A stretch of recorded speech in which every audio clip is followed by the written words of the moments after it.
closures in the downtown area. And then Mayor John Cooper and Chief John Drake will speak with you briefly about our 5 officers, and then we'll introduce the officers to you. First, Chief Swan. Good morning. So just to give a quick update on the infrastructure, as we work with our federal partners, law enforcement partners, and the footprint shrinks as far as the investigation, they will release the properties back to Metro. Once that happens, we will do a preliminary sweep. We'll have our Public Works, Codes Department, Fire Department, along with all utility districts that will go into the affected area just to make sure that it is safe. Then we will release that back to our business partners and residence owners. So I'm happy to announce this morning between 4th and 5th Avenue down to Broadway will be open. So as of 10 a.m. we will release that. We're doing the sweep right now as far as our preliminary sweep with all our partners I mentioned earlier. We'll let our business partners come in. That liaison will be from the Office of Emergency Management working with our downtown partnership. As far as the communication update, we know that AT&T yesterday as of 8:30 last night, they've restored all the mobile communication.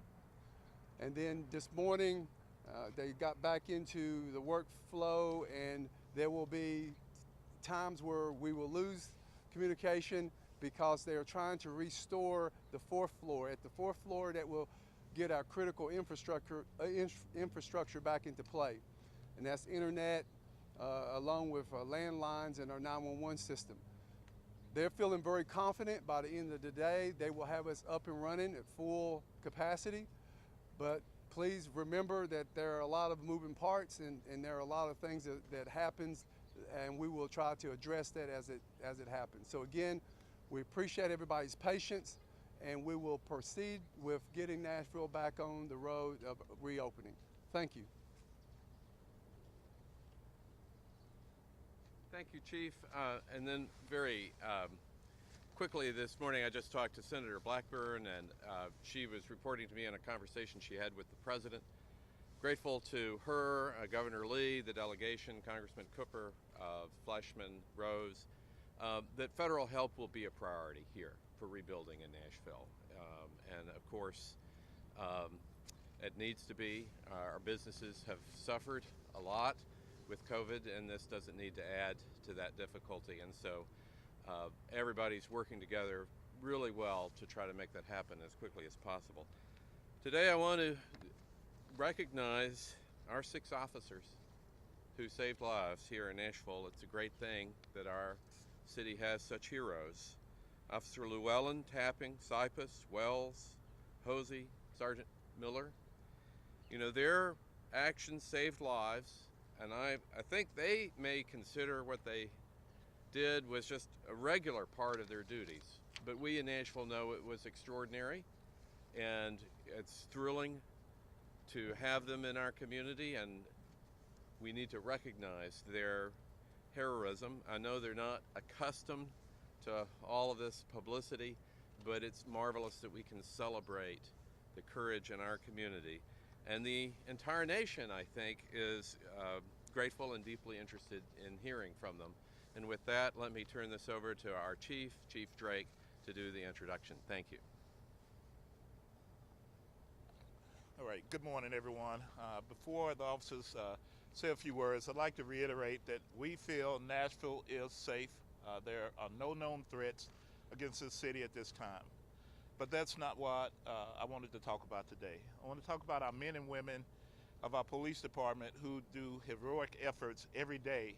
But on this particular incident, officers responded to a shots fired call, and unknowing anything else at the time, they began hearing announcements that something was about to detonate coming from an RV.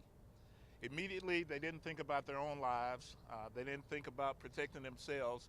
They thought about the citizens of Nashville and protecting them. And they went about knocking on doors, and had they not made their efforts, we'd be talking about the tragedy of people and lives lost. So with that said, I'd like to turn it over to our heroes. They may not think they're heroes because they go about this job each and every day, but they are our heroes, and they had a really heroic effort that morning. Thank you.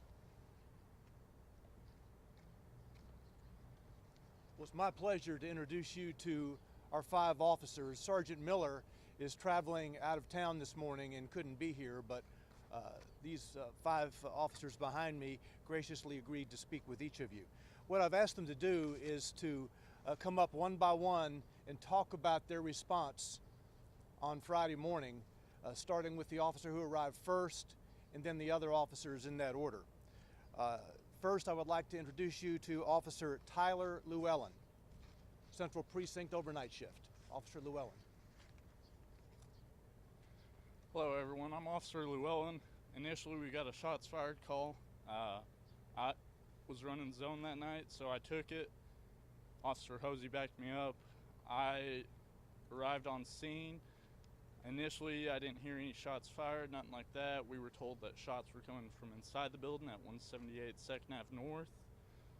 Upon arrival, I checked because it's a liquor store slash apartment complex and Airbnb that has the same address. Checked the bottom floor, couldn't see anything immediately, couldn't hear anything. At that time I requested a code to get access into the building. Was waiting on Officer Hosey to show up and the code. Shortly after Officer Hosey showed up, as soon as she got out of the car, almost immediately, the RV started making an announcement. Somewhere along the lines, don't quote me exactly, but there's a large bomb within this vehicle. Your primary objective is to evacuate. I wasn't quite sure what I heard, so I looked at Officer Hosey just to verify we heard the same thing, and then it started over. At that time, I called and notified Sergeant Miller. He said get everyone you can out there. I requested all units available from our precinct to come. They show up. I asked Officer Toppin and Wells to block off 2nd and Broadway, 2nd and Commerce. They did. Officer Sipos and Hosey went inside to start knocking on doors, and Officer Wells came up. At this time, Sergeant Miller's there. I asked him for any further directives, stuff like that. At that time, we set up our cars to kind of set up as much of a barricade as we can, keep people out. We go inside. Just before we go inside, probably about 5 minutes after we're there, I'd say that the timer then started counting down. Officer Hosey and Officer Wells are the first ones that noticed that. In between this, I did look at the RV, noticed that all the shades were down, and kind of walked around it to see if there was a tag, anything like that, to try and get more info. I did not notice one. From there, myself, Officer Hosey, Wells, and Sipos went into the building and knocked on all the doors we could to notify as many people as we could that we had a possible public safety concern and that we needed people to evacuate. We noticed that there was a basement exit, so we asked everyone to go down and out the basement. We essentially made contact with, I believe, 6, 7 apartments and asked them to evacuate. The rest, we never got an answer, so we moved outside and tried to move down the street. I went northbound towards the hotel up that way, and Officer Hosey, Sipos, and Wells continued southbound towards the other places. From there, pretty much sometime later, the music started, and I notified over the air to notify other officers, and then after the song, it continued to go back to the announcement for a little while. After it switched back, I did notice that there was a gentleman and his dog that came out of 217 2nd Avenue North. I noticed him. I went up to him to notify, hey, you need to get inside, notify anyone you can, and please evacuate. Shortly after that, the explosion went off. I got knocked to the ground. I immediately got up. Luckily, no injury, nothing like that. I noticed a gentleman in shock with his dog. I checked on him, got him inside, went back, checked on Sergeant Miller, who was inside his car at the time. He seemed all right. I opened his door. He was cutting his airbag that went off away. Then I ran down, noticed Officer Hosey putting out radio traffic, and I noticed Officer Sipos, to my left. At that point, they seemed okay, so I ran forward into kind of the debris area. I noticed what appeared to be 4 people that came out of, I believe, 178 2nd Avenue North that we weren't able to get contact with. They seemed in shock and in awe of what was going on. At that time, to get their attention, I yelled at them and told them they needed to get to safety and run. They took off running northbound on 2nd. I'm not sure where they went from there. From there, I did a quick sweep of the road and everything else, see if I could see anyone else, and I noticed that the other cars were on fire in the area. Wasn't sure if possibly they were going to explode too, so at that time I pulled back and resources started coming to us, and I just assisted the best I could with keeping people back from that point. So that's essentially the role I played, and I'm going to turn it back over. Thank you, Tyler. Officer Brenna Hosey was the second officer on 2nd Avenue that morning. Officer Hosey is a 4-year police department veteran and also assigned to the midnight shift at Central Precinct. Officer Hosey. Good morning, everyone. I'm Brenna. Like Tyler said, we got the shots fired call, so I was going to back him up on 2nd Avenue North. As he said, as soon as I got there and stepped out of my patrol vehicle, we started hearing the announcements being made. Kind of had that confused look on, is this really what we're hearing right now? After he notified Sergeant Miller, we were trying to think of the best way of action. We were making sure the entry code worked. As soon as Sipos showed up, he and I started knocking on doors, waiting for Sergeant Miller and everyone else to arrive on scene. We were able to clear the first floor, and then Sergeant Miller, in his thinking, had us come back out and move our patrol vehicles to a more strategic position, so if we needed to go back to our patrol cars, we wouldn't be affected at all. So I'm giving him credit for that, for probably not only saving our lives, but saving our patrol vehicles and the way that he had us positioned. So we go back in, start clearing floor by floor on the 2nd Avenue North apartments. Once we made contact with everyone we could and made sure that they were getting out of the building is when we started to move down, keeping in communication with dispatch, trying to get entry codes for all the Airbnbs that were on 2nd Avenue North, trying to make entry. At this point is when we heard the 14 minutes until detonation announcement, so we're moving as quickly as we can. We make it all the way down to 2nd and Commerce. There's actually a B detail officer that I'd been in contact with that lives in one of those apartments, asking him if he was okay, telling him what was going on, and then if he could start helping evacuate people out of his building, because we did not have access to it at that point. Once we'd made it to 2nd and Commerce, we realized there wasn't much else that we could do once we evacuated and made contact with everybody that we could. So I told everyone it's probably best that we just go back to our vehicles and regroup until the bomb squad gets out there and we figure out what we need to do from there. At that point, we had heard the 3 minutes until detonation. So myself, Llewellyn, and Sipos had headed back northbound on 2nd. I had made the turn onto Church Street while Tyler went to go talk to Sergeant Miller, and that's when the explosion happened. I was thrown forward, knocked to the ground, but I was able to catch myself. I was fine. At that point in time, I tried to get the air, but Amanda had beaten me to it, letting everyone know, or letting dispatch know, what had happened. I made a phone call to a loved one to let them know that I was okay, and then I ran to the intersection to check on Miller and Llewellyn to make sure they were okay. Saw Sipos running towards the intersection as well. That's what I got on the radio to make sure Wells was okay. Couldn't get a response from him, but from the blast he had some hearing loss. So that's when Amanda got on, said that he was okay. So I was just trying to make sure all of our people were okay, and then going from there, trying to figure out what was the best course of action to keep everyone that was either in the immediate blast area that we weren't able to evacuate, or anyone that was coming in, and how to best keep them safe.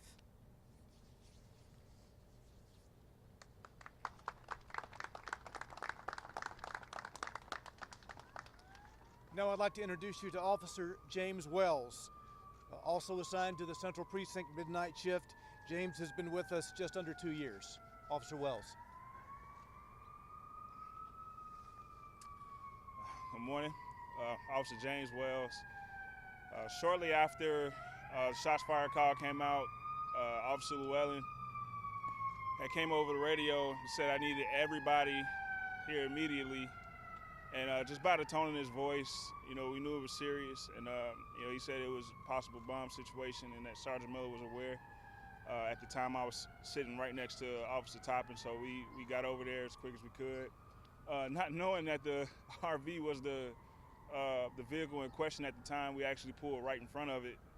So this is right across the street. We pulled up, and then when we heard the announcement, Toppin was like, "Is that the vehicle in question?" And Llewellyn said yes. We immediately hopped in our cars and bagged out, and then so we started setting up the perimeter to start shutting down Commerce and Broadway to make sure nobody could come in or out. And then Llewellyn called for more people to come help evacuate the building, which I did. At that point is when I heard, you have 14 minutes to evacuate the area. And at that point is when I started to prepare my mind for secondary things to happen. I actually told everybody when we come out to make sure we look at the high ground and the parking garages just in case, as I felt like maybe an active shooter might have followed that, just because it felt, at that moment, it felt real, and it felt like there was going to be some secondary activity. So every time we came out of the building, we made sure that we were looking around and checking high areas, just making sure nobody was peeking around and looking at us. So we continue to go door to door, trying to get codes from dispatch to get in. We get down to Second and Commerce, and that's when we hear the 3 minutes as we coming out of the building. And at that point, I told them I was going to go back to my car and get my heavy plates, just mentally getting prepared for whatever was about to happen. And so as I'm putting my heavy plates on, Llewellyn tells me that Sergeant Miller told me to pull my car back because I was actually in the intersection at first. So then I pulled my car back in between the buildings, and which is the parking garage, and then Second and Commerce to get out of the blast radius. And at that point, I get out, and I'm starting to go back toward Llewellyn and Hosey. And as I'm getting ready to walk toward them, walking back toward the RV, and this might not be politically correct, but this is my truth. And I literally hear God tell me to turn around and go check on Topping, who was by herself down on Broadway. And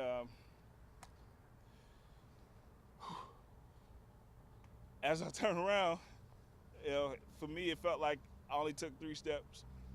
And then the music stopped, and as I'm walking back toward Topping now, I just see orange, and then I hear a loud boom. And as I'm stumbling, because it rocked me that hard, I started stumbling. I just tell myself to stay on your feet, stay alive. And I just take out in a full-out sprint, and I'm running toward Topping to make sure she's okay. And we kind of meet in the middle, and we just grab each other, check each other, and I'm yelling at her to get her gun out because, like I said, I felt like there was going to be some, it just had a feeling that, it's just weird. It just felt like something out of a movie. And so we're checking on each other, and she's asking me, she's telling me that they're trying to raise me on the radio. I couldn't hear, so I just lost temporary hearing in my left ear. So as she yelling, I'm saying what, and a couple of explicitives, tell her I couldn't hear. And they get me to the paramedics. I call my wife immediately, let her know just before anything got out, to let her know that I was okay. And while I was in the ambulance, they were trying to get me to go to the hospital, and I just didn't want to be by myself at that moment, didn't want to leave them. And then I heard that there were 3 people that were injured, so I told the paramedics to take care of them. And I was like, I got, per policy, I got 10 days to get checked out. So it's like, y'all go check on them, go check on the civilians. And then I immediately went to go find Topping, just kept asking where Topping was, and we found her, and that was my part in it.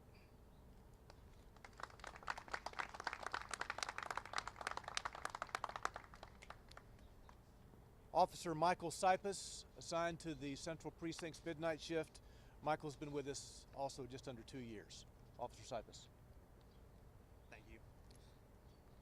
So I was I believe the third or fourth officer on scene of what at the time was a shots fired call. I pulled up in front of the building that the initial call came from. Didn't know at the time I was almost directly across the street from the RV. Exited my vehicle, heard it making the announcements, essentially telling us there was an explosive device in the vehicle, not to approach it, that we should be evacuating the area. At that point, I moved up the street a little bit, at which point I met up with Officer Llewellyn, Officer Hosey. We started making plans to get into the buildings, start knocking on doors to let families know what was going on and get them out of the building. I don't know the address off the top of my head, but the first building we went into was the one that the initial call had come from. Between myself and all the other officers knocking on doors, I think we made contact with 6 or 7 families, informed them that they needed to exit the building to the what would have been the First Avenue side to keep them off of the street with the RV. After we worked our way through the initial building, knocking on doors, we went back outside, at which point we started working our way southbound on 2nd Avenue North.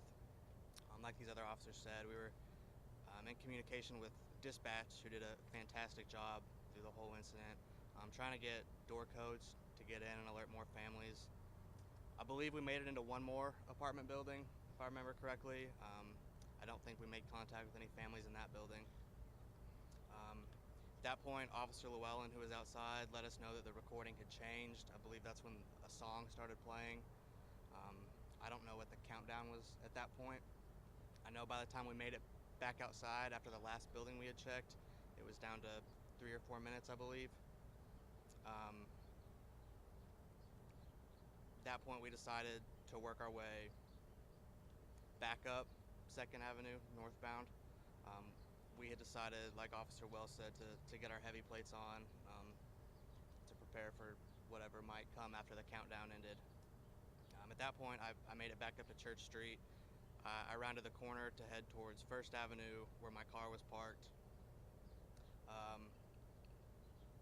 I'd actually just popped the trunk on my vehicle to get another piece of equipment out, at which point I just felt a push, basically. I was thrown into the trunk a little bit, turned around to see just a very orange sky, a lot of smoke. At which point I ran back towards 2nd Avenue North, as all the other officers did. Just wanted to make sure all the officers that I knew were in the area were safe. Like Officer Llewellyn said, there were a few people that had come out of an apartment building, so we did our best to get them out of the area as quick as possible. At that point, we just spent time keeping residents that had come outside, as well as pedestrians that were just trying to enjoy their morning, keeping them away from the area, trying to carefully explain what was going on and that they just needed to stay away for safety. Thank you.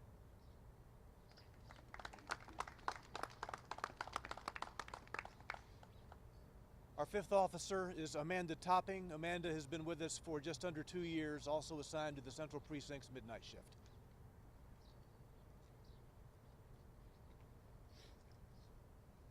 Man, they got me closing this thing out. Oh my God. All right. So I remember that morning, I was sitting with James Wells. We were talking over in my zone, and I heard Tyler Llewellyn and Brennan go out to the call. So we're kind of listening. This is an odd call. So we're sitting there, and my wife had just called because it's towards the end of our shift, so she was seeing what time I was coming home. And so I'm talking to her, and I'm like, well, we're about to head to this call. It's a little strange. So I hung up with her, and we head down there, and we get there. We didn't really know too much about it. Unbeknownst to us, we park right next to it. So of course we moved because that seemed ideal. So, you know, I take my car down to 2nd and Broadway, and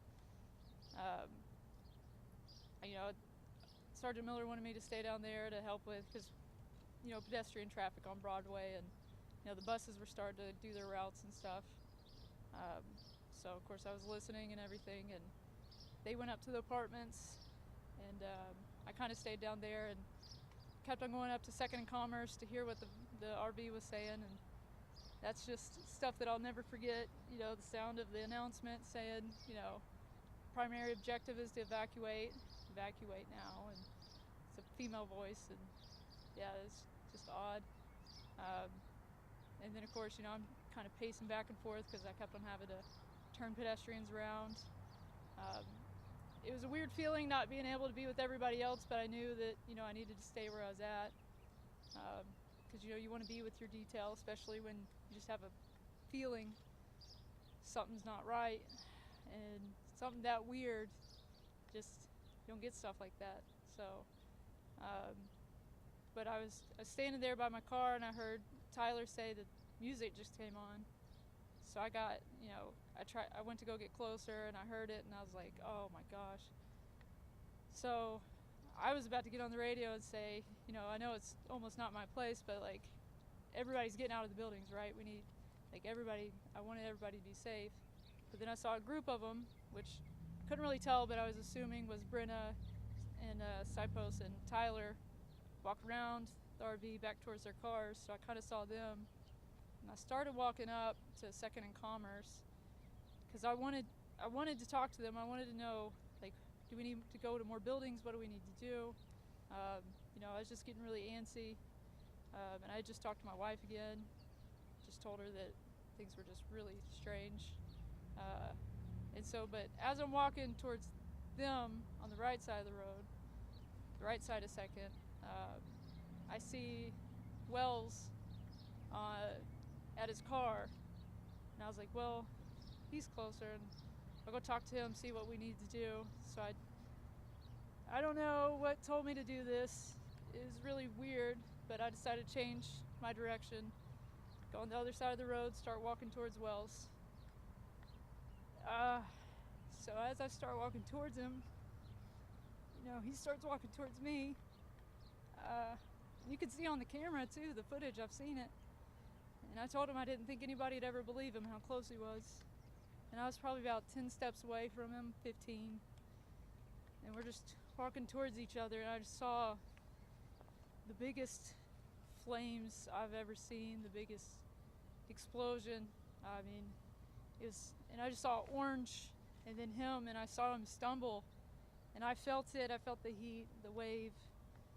And I don't know how I kept my footing, but I kind of blanked and I couldn't see him for a second, and I just lost it, and I just took off in a sprint towards him. And like he said, I've never grabbed somebody so hard in my life. I grabbed him, he grabbed me, and we just ducked into a doorway because we didn't know what was coming afterwards. And I'll never forget the window shattering after the blast all around me. It kind of looked like a big prop from a movie scene, all the glass breaking at once. You know, it hit me all over, but just being able to hold him and grab him, and then the first thing I could do is, you couldn't hear anybody at first. It scared the heck out of me, but you know, just 423, there's been an explosion, and sent multiple medics because I didn't know what we had, and I was so scared that I just lost my entire detail because I didn't know where they were. I just saw them pass by it. So after that, we just, you know, made sure that we felt a little bit safe enough to go back and regroup, and luckily I heard everybody on the radio, and didn't know how okay everybody was, but I knew everybody was alive, and so I was happy to hear that nobody else was seriously injured, but that's pretty much it. Yeah, can I go now?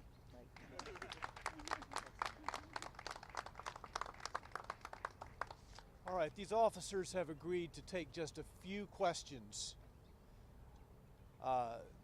Please, if you have a specific officer you want to ask of, identify that, or if you don't have a specific officer, we'll try to find the best one.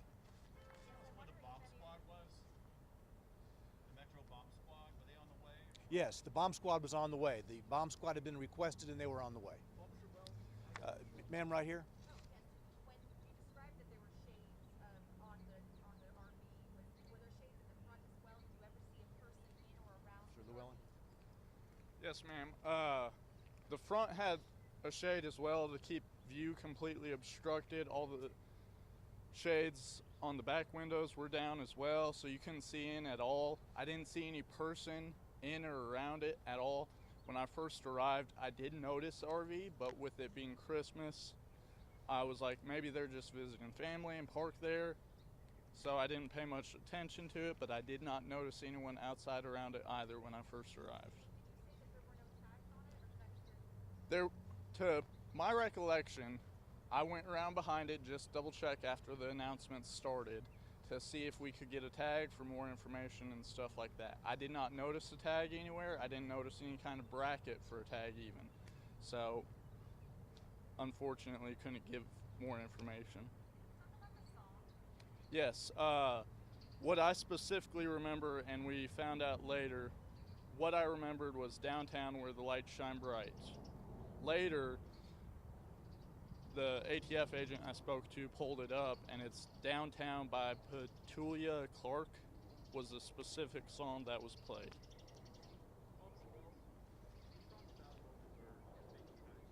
I'm sorry, kind of speak up for me. You talked about a moment where your thinking kind of changed and things got real, so to speak. As you're hearing that audio recording, you're hearing 5 minutes, 4 minutes, 3 minutes. No, it wasn't a consistent countdown.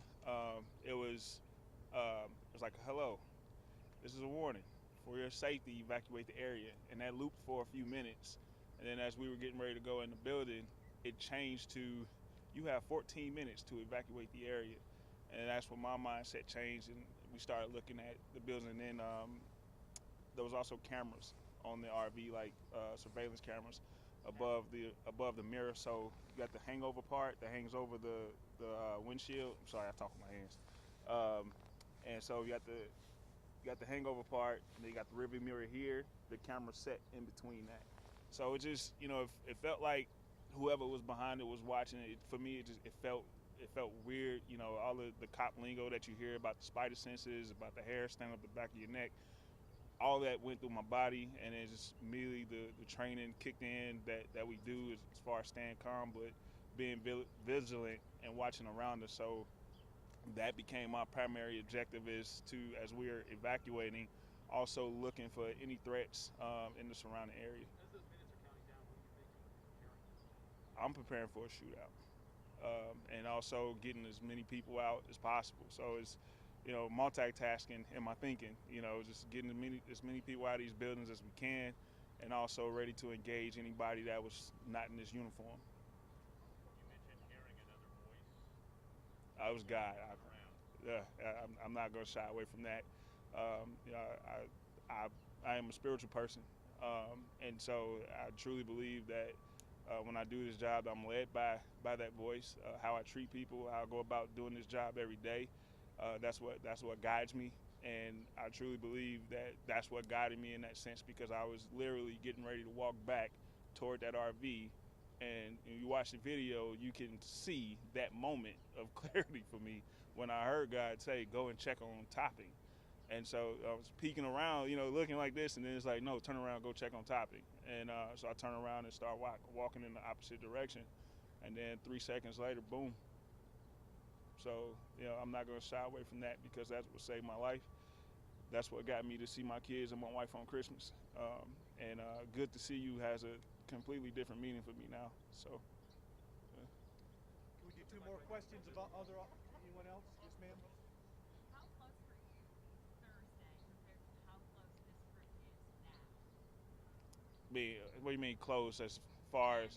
Connected forever. Yeah, obviously, I already had a genuine feeling for all of them, but of course this is going to tie us together forever, for the rest of life. And so just, the love for them is even bigger now, and Christmas will never be the same for any of us. So. Officer Hosey. Yes, sir.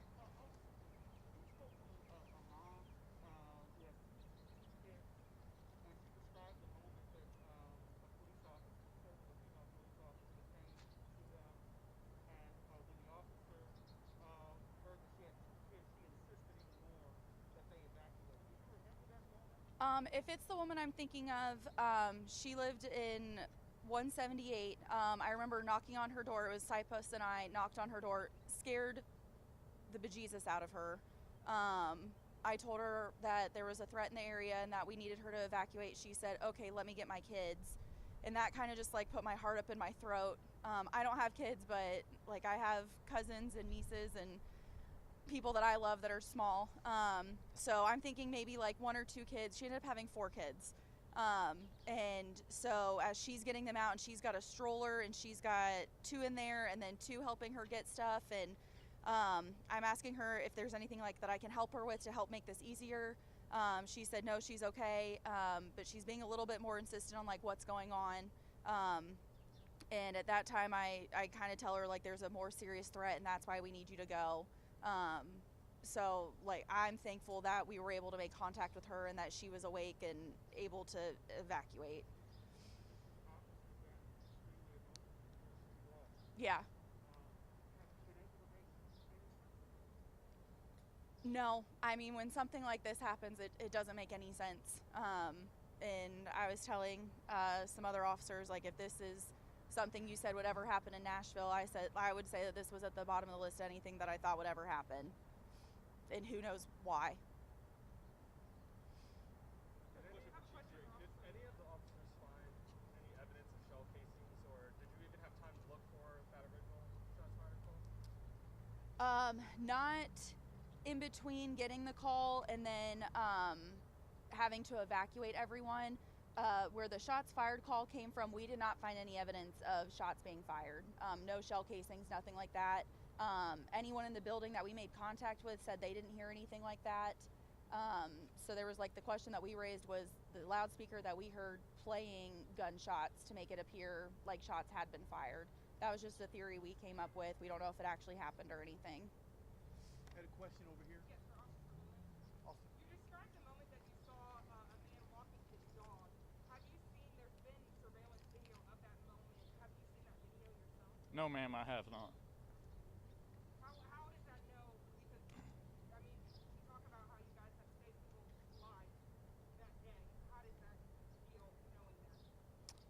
Overall, I don't know for what reason the gentleman or female, whoever it was that actually did this, gave the notice. I'm just grateful that we actually had time to try and help people clear out. I saw that gentleman. Gut instinct told me go get him and tell him to get inside, get his family, get out. And overall, I did that, and I'm just grateful that none of the shrapnel or anything like that hit me, him. I'm a big dog lover, so is dog too. So just very grateful that no one was seriously hurt.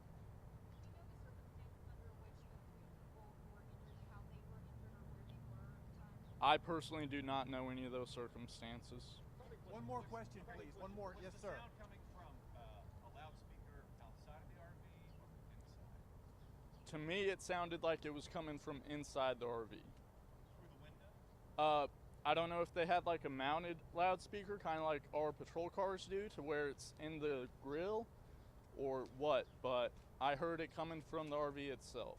So, yes, you could hear it almost all the way down to Broadway and all the way up to Union almost. So, I'm sorry, Had you seen the RV before during your patrols in the area? No, I didn't notice it earlier in the night at all. And like I said, I noticed it when I first showed up, but with it being the holiday, I didn't think anything of it because people possibly visiting family. Or even in past weeks? No, I haven't seen it in past weeks or past nights even.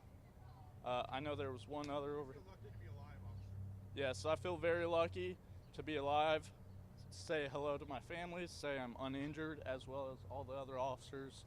I'm very grateful for the quick response from fellow officers, NFD, and everyone else. The person of interest. Thanks, Tyler. Thank you very much. The person of interest on the radar of the police department. So, ladies and gentlemen, I want to emphasize these officers volunteered to be with you this morning. They weren't ordered to be here, they volunteered. And for those of you who applaud,